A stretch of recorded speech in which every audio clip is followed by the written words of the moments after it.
Bajo el argumento de defender su territorio, el régimen de Nicolás Maduro inició unos ejercicios militares a la frontera, retando una vez más al gobierno colombiano. Este es el panorama.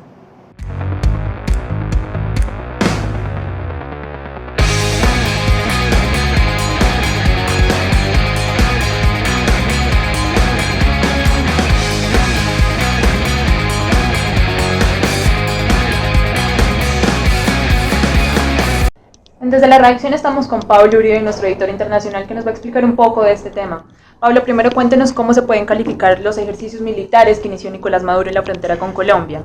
Sí, Valentina, yo creo que en primer lugar hay que decir una cosa muy importante, que es lo que suelen decir los analistas internacionales y sobre todo los expertos en Venezuela, y es que hay que tener mucha moderación y mesura frente a este tema.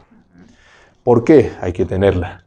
Porque Nicolás Maduro y toda la cúpula que lo rodea ha solido hacer este tipo de ejercicios en los últimos 2 años, yo lo podría decir así. Incluso ha exacerbado un poco su retórica militar y sus movimientos militares desde que Juan Guaidó asumió el poder. Por tanto, es importante decir que Nicolás Maduro ya había hecho ejercicios militares de este tipo hace 2 meses y 3 meses, incluso se le vio en una base militar con las tropas. Todos recordamos esa imagen de Nicolás Maduro rodeado como de 1.000 personas, 1.000 militares o 2.000 militares, en una suma mayor, haciendo o movilizándose y hablando de la capacidad militar de sus Fuerzas Armadas, y también se la ha visto en otras zonas militares. Entonces, la novedad acá es el movimiento hacia zonas de frontera, pero tampoco de cierta manera eso es una novedad, porque las Fuerzas Armadas venezolanas ya han estado en la frontera colombiana en reiteradas ocasiones, y Maduro ha llamado a los principales jefes de comando y generales a que se movilicen a las fronteras, o a que movilicen sus Fuerzas Armadas en las fronteras.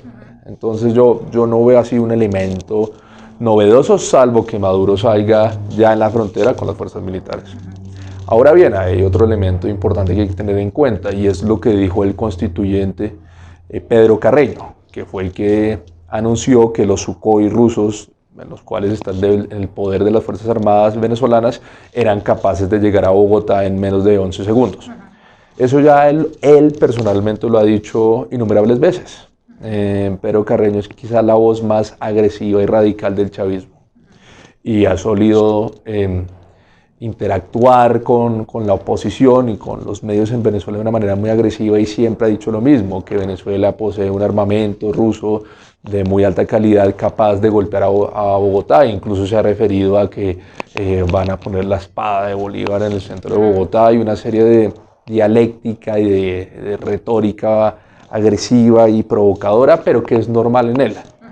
En consecuencia, yo diría que acá estamos simplemente en una profundización de la retórica militarista y agresiva de la cúpula chavista, pero no es algo nuevo. Pablo, pero Nicolás Maduro inició el despliegue militar bajo el argumento de una emisión de una alerta naranja. ¿Qué significa un poco este término, pues? Sí, de hecho nosotros acá en la redacción tratamos de hablar con algunos analistas en Venezuela. Ellos nos dijeron que, en primer lugar, esta palabra no existe en el lenguaje castrense venezolano. Lo que existe es acuartelamiento o emergencia, estado de emergencia, lo mismo que existe en Colombia. Entonces, es importante hacer esa aclaración, ya que no es una figura contemplada dentro del lenguaje castrense.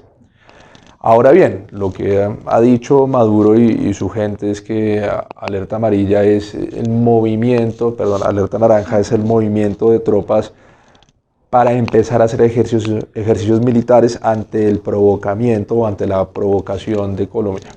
¿Sí? Entonces yo la definiría como el movimiento de tropas con fines de hacer ejercicios militares cerca a la zona de frontera. Pablo, ¿qué se podría concluir o analizar más bien de la constitución de las Fuerzas Armadas de Venezuela? ¿Se podrían considerar como una amenaza a Colombia? Evidentemente, pues ellos tienen unas Fuerzas Armadas que se vienen consolidando en términos de hombres en los últimos años. que están bien equipadas, sobre todo a nivel de armamento y de aviación, pero que también tienen una serie de limitaciones. Según expertos militares, por ejemplo, de la ONG Control Ciudadano, las fuerzas militares en Venezuela en este momento están con la moral baja y carecen mucho de elementos de trabajo. Muchos han dicho que el armamento no tiene el suficiente mantenimiento, lo que lo hace precario en cierta manera, y que a su vez que las fuerzas militares venezolanas no tienen la capacidad militar que han tenido las colombianas, ya que no se encuentran en un escenario de constante confrontación con grupos armados. Pero eso no significa que no represente una amenaza a la soberanía territorial colombiana y que no haya por qué estar alerta ante los reiterativos ejercicios de Nicolás Maduro. Pero también es importante decir una cosa, y es que esto no es nuevo dentro de las relaciones colombo-venezolanas. Colombia y Venezuela siempre han tenido conflictos limítrofes. Por ejemplo, uno de los conflictos o de los hechos más claros durante los años 80 fue el conflicto de la corneta por los monjes durante la administración de Virgilio Barco y de Luchinsky en Venezuela. Pablo, ¿pero qué se viene más adelante tras estos ejercicios militares que inició Nicolás Maduro? Bueno, es muy claro que Nicolás Maduro le ha puesto fechas a estos ejercicios militares conforme a lo que él llamó la alerta naranja.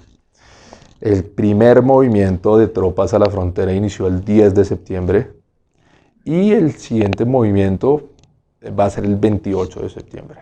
Él dijo que durante 14 días va a haber una serie de ejercicios conforme a esa alerta naranja. Por lo tanto, pues lo que vamos a ver es una exacerbación de este discurso militarista de Nicolás Maduro contra Duque, que realmente surgió fue porque el gobierno nacional reiteró que la cúpula de Nicolás Maduro tenía claras relaciones con las FARC o con las disidencias de las FARC y el ELN, lo que pues, todos han entendido como fue una reacción ante ese anuncio. Entonces, pues yo creo que vamos a estar ante ese escenario. Bueno, pues este es el panorama de uno de los acontecimientos que marca la tensión entre ambos países. A ustedes los invitamos a seguir más análisis desde la redacción.